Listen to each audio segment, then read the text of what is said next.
Okay, we continue with the laws of the marital laws by Maimonides, and here is the question of what happens when there's a problem of sterility or infertility.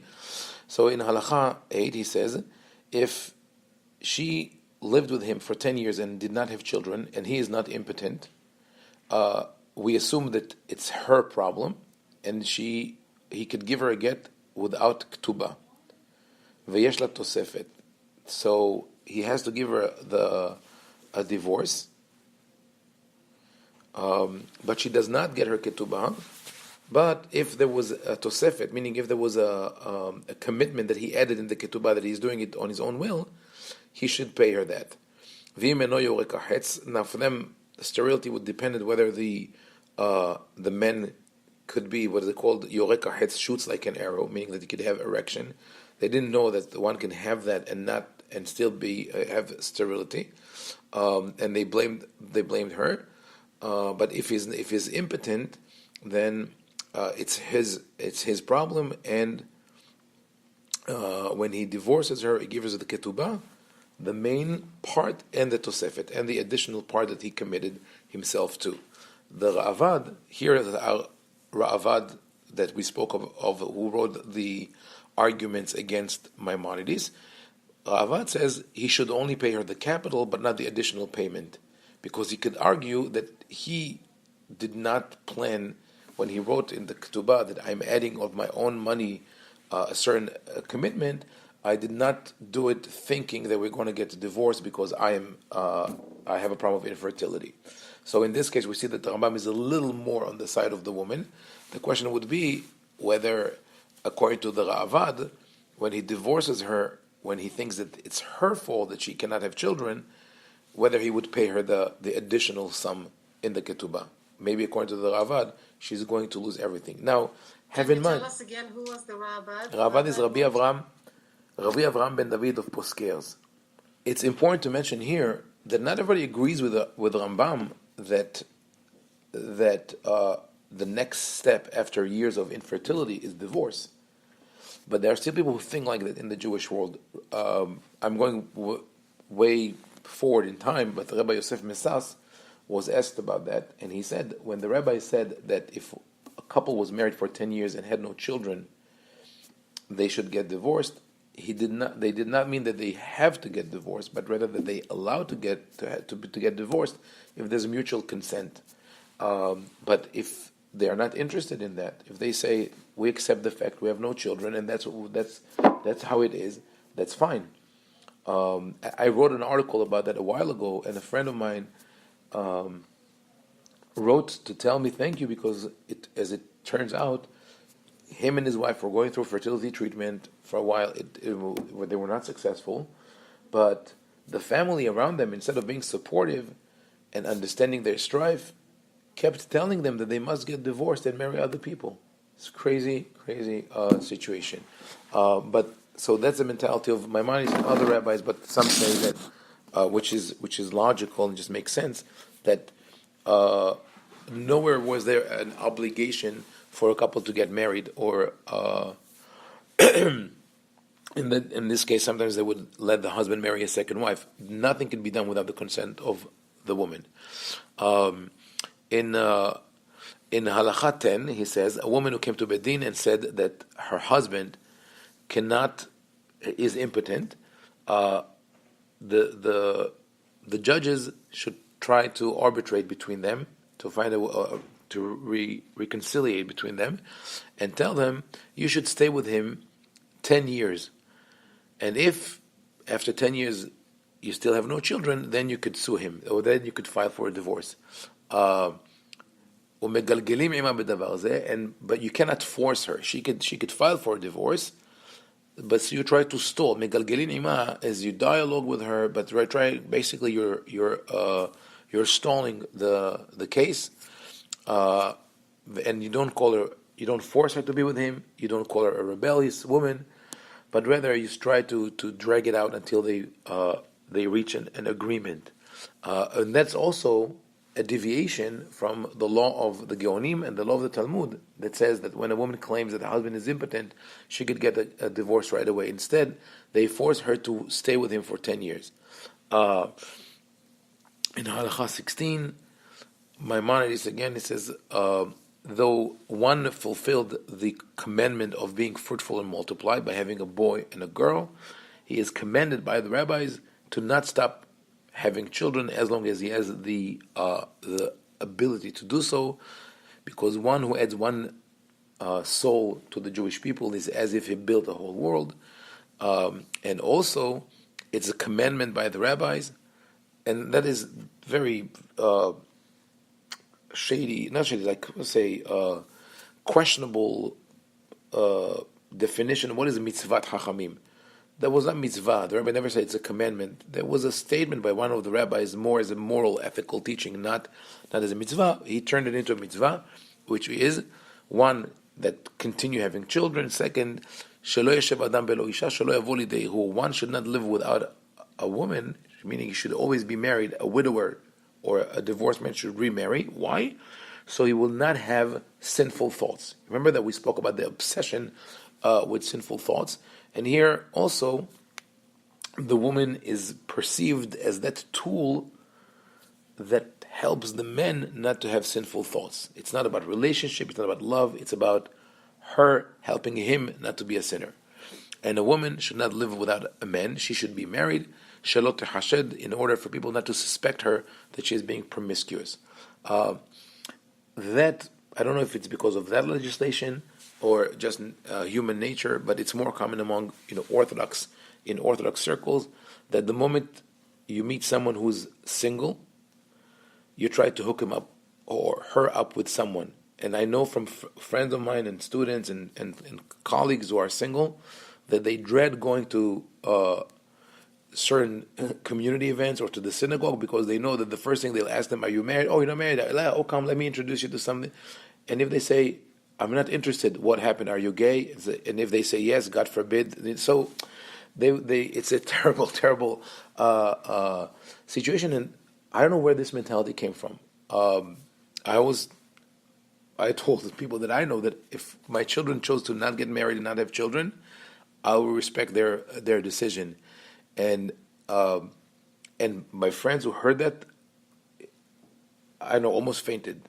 How can you say that? It's like, let people do what they need, what they want to do. Give them the choice. But here you see that halakha sort of pushes itself into people's lives, not leaving them a choice. Anyway, halakha 17. Now we get from the that idea of having children and fertility and all that to defining sexual relationship and what are the laws that dictate them. Maimonides says, "Hova al kol ish lekanot leishto." A man must be jealous to his wife, meaning he must be on top of her in terms of who she talks to and who she meets, so she does not flirt with other people, and it will lead to adultery. And he says that he quotes the rabbis that they explain that jealousy stems from purity, and he takes side in a dispute in the Talmud, based on the dispute is regarding the words of the Torah in Parashat Naso, when they speak about what is called Isha Sota, or the deviant woman. And the Torah says that what to do when a man is jealous to his wife, meaning he acts with jealousy. So there's a dispute there between Rabbi Ishmael and Rabbi Akiva. Rabbi Akiva, who takes the text literally, says one is commended to act with jealousy, meaning he must warn his wife not to talk to a certain person, not to be with a certain person. Rabbi Ishmael says reshut. If he wants to do that, he is allowed, and he should do it under those specifications of the Torah. But Rambam chose to side with Rabbi Akiva, see it as an obligation, and see it as a noble thing. And we know very well that when I think from experience I've seen that when the relationships goes into that direction of jealousy and suspicion, it doesn't end well. It doesn't bring purity. It brings just strife and contention. But he says, "V'lo yekaneh la yoter midai." But he has to be careful not to be too jealous. Remember that is within his world of the woman never leaving the house more than once or twice a month. He should not violate her. And also, the way we we translate honest today is rape, but that comes from the rabbinical word. The word honest is not mentioned in the Torah. The verb anas is not a biblical verb. It's in rabbinical literature, and it means to be forced. So one could be anus to transgress Shabbat, not necessarily with the sexual relationship. But in modern Hebrew, honest is rape, because that means forced sexual relationship. So Rambam says he should not force her to be with her against her will, but only when she is willing, and lead to it through conversation and joy, etc. And the rabbis also commanded the woman to be modest in the house. She should not be lightheaded or talk to her husband in a lightheaded manner or with humor. It's also a problem in this kind of instruction to the woman, makes her unnatural and harms the relationship of the man and the woman. It's more hierarchical, and also he adds loti debata shvishamita befia. She should not demand sexual relationships. She cannot say I want that. She should not talk about that. She should not deny sex from her husband to cause him to suffer and or to for him to long for her, but rather she should obey him whenever he wants. And she should keep her distance from his relatives and his household members in order for him not to be jealous. And she should keep away from everything that resembles ugliness, meaning that could lead to a suspicion that she is promiscuous. So, but let's read it with the context of the next halakha. Let's read all of that, then I'll sum up his attitude. It says the rabbis commended the men to respect his wife more than he respects himself, to honor her more than he honors himself, and to love her the way he loves his own body. And if he has money, he should give her as much as he can to make her feel good. He should not act with a way that would cause her to be frightened or to revere him, and he should talk with her calmly, and he should not be angry or upset. And also they commended the woman to honor her husband excessively and to revere him, and to do everything she does should be by his word of mouth, and he for her should be like a prince or a king. She should follow ta'avat libo, she should follow what his heart desires, and she should reject anything that he doesn't like. So it is very common, I hear from people, Maimonides speaks about the relationship of a man and a woman, and the marriage counselors, when they talk about Shalom Bayit, they always bring this halakha yutet from Maimonides, where he says that he should honor his wife more than he honors himself, etc., etc.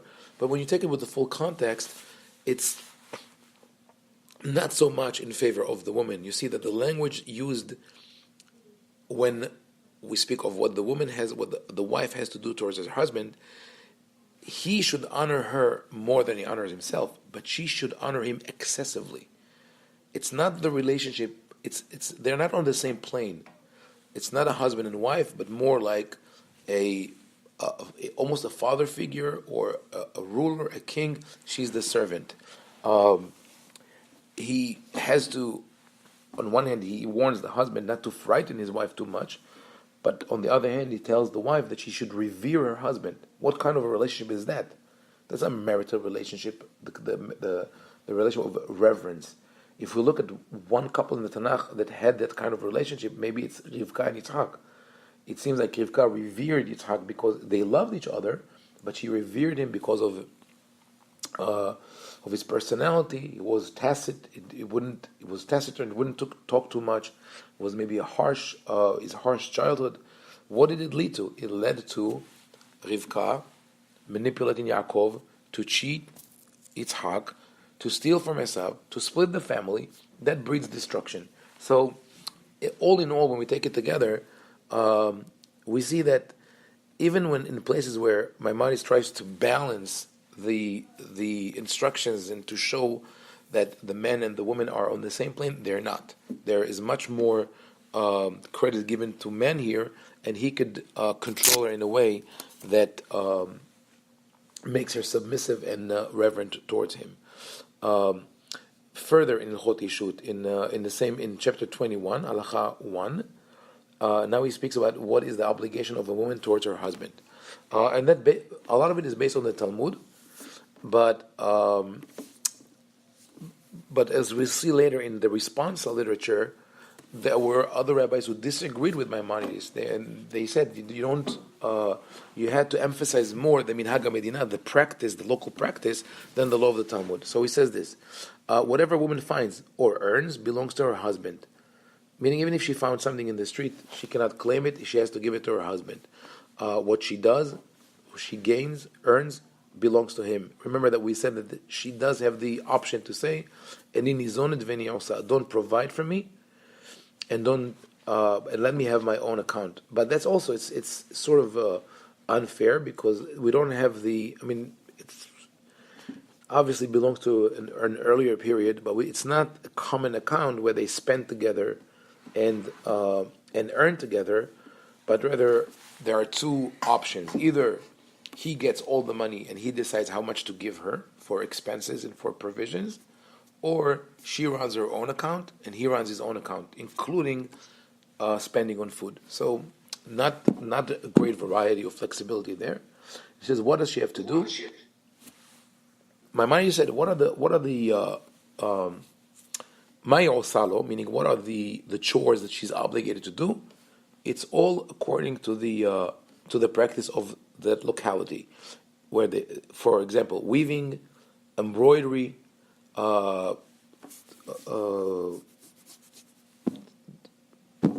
like weaving wool or linen, and but if the women in the city don't do all these things, he could only force her to weave wool, but not linen, because linen causes damage to the mouth and the lips. Probably the fiber that comes from it. Maybe women used to. I remember we used to do it with wool. I used to help my mother spin the wool, and sometimes you would wet the thread to make it smoother. Maybe they did with flax as well, and they got cut.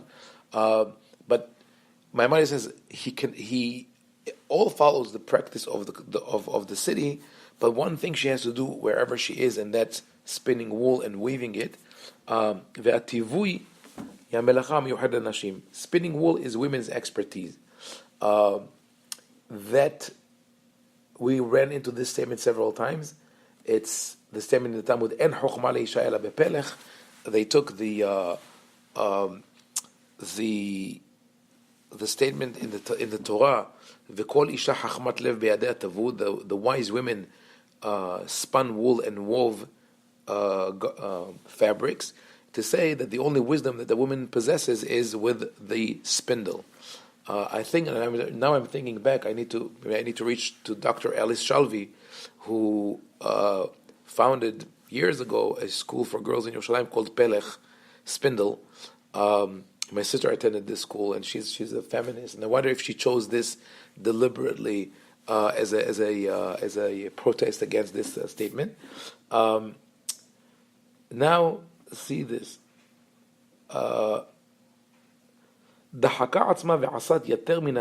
If she worked hard and made money more than what is spent on her, the excess belongs to the husband. So she lives in the kibbutz, in the commune. She cannot really make money. She makes $100 or $1,000. Whatever he spends on food is spent, and the rest goes to him. If they together are very wealthy, she is rich, he is rich, and they have many servants, she cannot sit idly without working, because sitting idly causes one to be promiscuous. But one cannot force her to work all day long, but rather, the more money she has, the less she has to work. And in the same manner, if one, let's say that you have a man who really cares about his wife and he doesn't want her to work hard, and that's, I think that this is where it comes from, from the men trying to defy some men who were exceptional, didn't like that their wives would be forced to work to do house chores. and they made a vow that they don't want their wives to do any work at all. So in that case, the rabbi would force him to divorce his wife, because it is inevitable that sitting idly would lead to promiscuity, and therefore every woman must wash her husband's face, hands, and feet, and she should serve him wine. Mozeget etakos doesn't mean pour wine, but rather mixing the wine with water to get the right, to dilute it in the right manner. She should set the bed for him, and she stands and serves him when he eats. For example, she gives him water, or brings the dishes, or clears the table, but he cannot force her to do it when his father or his son is there. Meaning, the way this description is, she's like her husband's waiter. She's the staff at the hotel. Set the bed, wash his feet, serves him food. Now, we spoke about before that about the allowance of, if she's wealthy, that she has maids, they could do it. But Maimonides goes on to say in Halacha 4, these are always done by the wife, even if they have servants. So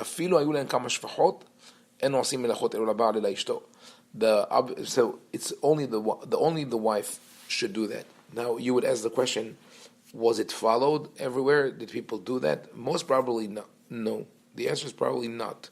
They did not do it. But Rambam describes here the ideal situation in his opinion.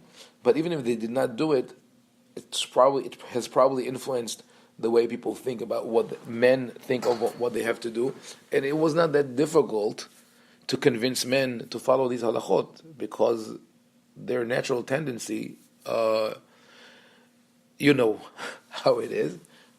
So if a man is told, your wife is obligated to clear the table, great. That's what I would want her to do anyway.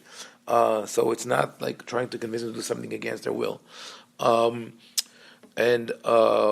he adds also, what happens if they're poor? So here, it's also defined as ha'isha osale ba'ala bizman shem'anim. So here also we don't see the sense of companionship or of sharing the burden. It's him, the owner, the master, the leader, the prince, the king, and her serving him. So even when they're poor, she works for him. So even the poorest man in the world has, at least if he's married, one servant, his wife. And what does she have to do for him? She has to bake, she has to cook, she has to wash the clothes, she has to feed her son, breastfeed her son, she has to put hay in front of his animals, but not in front of the flocks. So here she was given a discount only to the animals that he uses directly. If he rides a horse or a donkey, she should feed them with hay. But if he has herds, flocks, he doesn't have to, which is interesting. He's poor, but he has herds of cattle, right? Umathenet, and she has to take care of grinding the flour. Either she goes to the mill and she takes care, supervising the miller, or she leads the donkey when it pulls the millstone. And if they used to grind flour with a pestle and mortar, she should do that. So I don't think that would leave her much time to do anything else. Basically, she's consigned to him for all the things that happen in the home. What else does he do if they're poor, right? That's what I'm wondering. Does he work? Or they should work together and make some money? He studies Torah. Yeah. Yeah, because she does all the other work and he's unemployed. Maybe that's where they got the idea that one could study Torah and not work. And here in Halacha 9 we find this: a woman who broke utensils or vessels while working at home, she's exempt. She doesn't have to pay.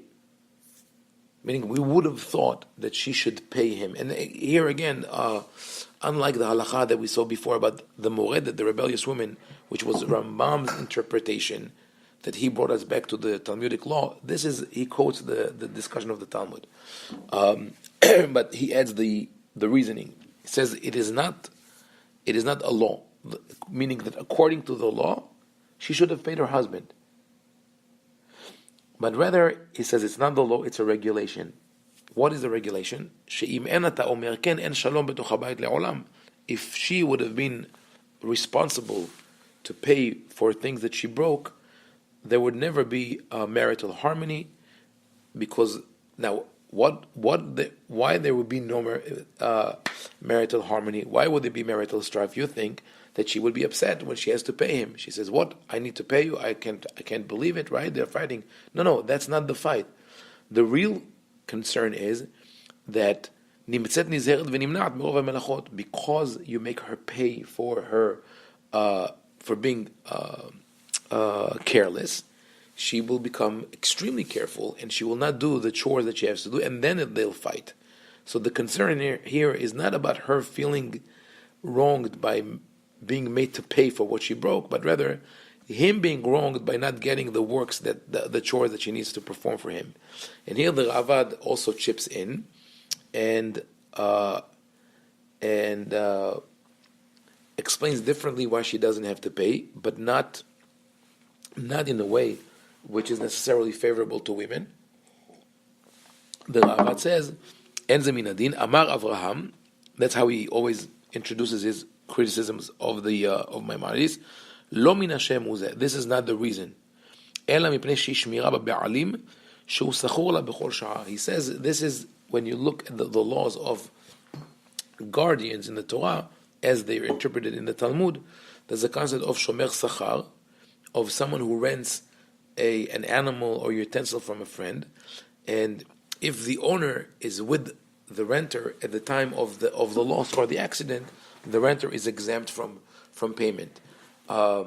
So Ravad says the hu sachur la b'chol sha'a is referring to the utensils, meaning that the way he sees the relationship between a husband and wife. So, by the way, you see that in Provence, that also is a strong influence of Ashkenaz, the same mentality. He agrees that she's exempt from payment, but that's because she works for the husband and she rents the utensils from him. And since he's part of the household, she doesn't have to pay him. So again, we have this hierarchical relationship. So let's continue and see what Rambam says in Halacha 10. And maybe we should do like in sometimes there's an interview on the radio says like the language could be offensive, so we warn you before going into the reading and listening to that. It says it's Kol Isha shetimana mila'asot melacha min melachot shehi hayevet la'asotan. Any woman who refuses to perform the mandatory chores, kofinota ve'osa, we force her to do it, afilu beshot, even with lashes. So Maimonides says here that if a husband comes to court and he says, my wife would not weave wool, spin wool, wash my feet, one of these things, she could be brought to court and be flogged until she agrees to do that. What if they contradict each other? Ta'anhu shehi osa, she'ena osa, vi omeret she'ena nimna'at mila'asot. He says, you're not doing that, and she says, you're a liar, I am doing that. Moshivin isha b'nehem o shchenim. The court orders another woman to live in the house, or a neighbor. Amazing. ודבר זה כפי מה שיראה הדיין שאפשר בדבר, and that should follow the discretion of the judge. Ra'avad disagrees here, and he says, Amar Avraham, that's Aleph is Amar Avraham. Avraham said, מעולם לא שמעתי איסור שוטים לנשים. I have never heard that a woman would be forced to do things by force, with lashes. Wow, we have we breathe a breath of relief. But he goes on to say, אלא שממעט לצרכיה ומזונותיה עד שתיכנע.